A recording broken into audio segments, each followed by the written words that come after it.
உட்படுத்து. இவர் வீடே தமிழ்நாடா, தமிழ்நாட்டில் வாழக்கூடிய 8 கோடி மக்களும் இவர் உறவுகளா? வீடு தமிழ்நாடு, 8 கோடி மக்களும் உறவுகள், தமிழ்நாட்டை ஆளணும் அப்படின்னு ஆசை இருக்கு. ஆனா அட்வைசர் யாருன்னு கேட்டா தெலுங்கை தாய்மொழியா கொண்ட ஜான் ஆரோக்கியசாமி. கூட இருக்க யாருன்னு பார்த்தா தெலுங்கை தாய்மொழியா கொண்ட புஷி ஆனந்த்.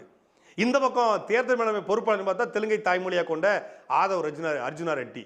சுத்தி இருக்கும் அத்தனை பேரும் தெலுங்க. இவர் வீடு தமிழ்நாடு, இவர் வாழ்ற மக்கள் இவர் தமிழ்நாட்டு வாழ்ற மக்கள் இவர் சொந்தக்காரங்க. நல்லா இருக்குங்க. ஒரு அட்வைசர் தமிழ்நாட்டுக்காரன் கிடையாது, கூட இருக்கவன் தமிழ்நாட்டுக்காரன் கிடையாது, கூட இருக்கவன் தமிழன் கிடையாது. ஆனா இவர் வீடு தமிழ்நாடு, 8 கோடி மக்களும் என் உறவுகள். 8 கோடி மக்களும் உறவுகள் என்றால் அந்த 8 கோடி மக்களுடைய எந்த பிரச்சனைக்கு குரல் கொடுத்திருக்கீங்க மிஸ்டர் விஜய்? இவர் நான் கடந்த காலங்களில் 2-3 போராட்டங்களுக்கு போனாப்புல, மூஞ்சில மாஸ்க் கட்டிக்கிட்டு. அதெல்லாம் இவரா போனார்னு பார்த்தா இப்பதான் தெரிய வருது இவரு போகல. அந்த நேரத்தில் பரபரப்பான உடனே முக்கியமான சில நடிகர்கள்லாம் அங்க போய் நின்ன உடனே அதை பார்த்துட்டு நாமளும் போகலன்னா அசிங்கம் அப்படின்னு போயிருக்கிறான். ஒரு விளம்பர அரிப்பெடுத்த, விளம்பர வெறி பிடித்த ஒரு நபர் விஜய் என்பது இப்ப கொஞ்சம் கொஞ்சமாக தெரிந்து கொண்டிருக்கிறது. இன்னைக்கு பேசின 25 நிமிஷத்தை விஜய் ரசிகன் தனியா உட்காந்து, விஜய் ரசிகன் இல்லைங்கண்ணா, நான் தமிழக விருது இல்லைங்க அப்படின்னு தனியா பாரு. அதுல ஏதாவது ஒண்ணு உண்மையா இருக்கு. இவர் பேசுனது இது உண்மைங்க.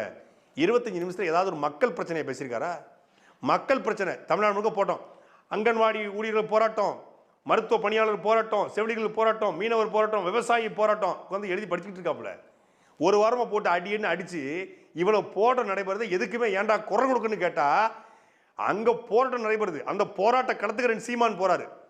போராட்ட களத்துக்கு போகாம சேலத்தில் போய் நின்றுக்கிட்டு இந்த போராட்டம்லாம் நடைபெறுது, நீங்க அவுட் ஆஃப் கண்ட்ரோல் சொல்றீங்க. இப்படி அவுட் ஆஃப் கண்ட்ரோலாக தமிழ்நாட்டில் இந்த போராட்டம் நடந்துருக்கு. மக்கள்லாம் மகிழ்ச்சியை காட்ட பொங்கல் வைப்பாங்க, உங்க ஆட்சியில் மகிழ்ச்சியை காட்ட போராட்டம் வைக்கிறாங்களா அப்படின்னு கேட்கிறாரு. அந்த போராட்டத்துக்கு உங்களுடைய நிலைப்பாடு குறித்து ஒரு அறிக்கை வெளியிட்டிருக்கலாம்ல. அந்த போராட்டத்தில் போய் சென்னை பனையூர்ல இருந்து போய் கலந்துக்கலாம்ல. என்டிடிவியுடைய நெறியாளர் அதானே கேட்டாரு, ஜேர்னலிஸ்ட்.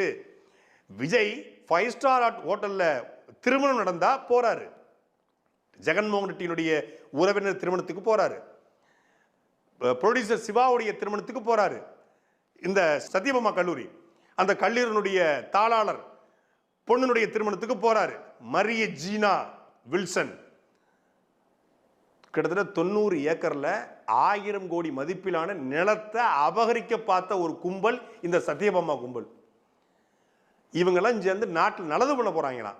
15 ஆண்டு காலமாக சென்னையில் செம்பஞ்சேரி பகுதியில், இந்த சத்யபாமா காலேஜ் இருக்க பகுதியில் அரசு நிலத்தை, புறம்போக்கு நிலத்தை ஆட்டைய போட்டு கும்பல் இந்த சத்யபாமா கும்பல், இந்த மரிய ஜீனா வில்சன், அப்புறம் மரிய வில்சன், இந்த கும்பல்லாம்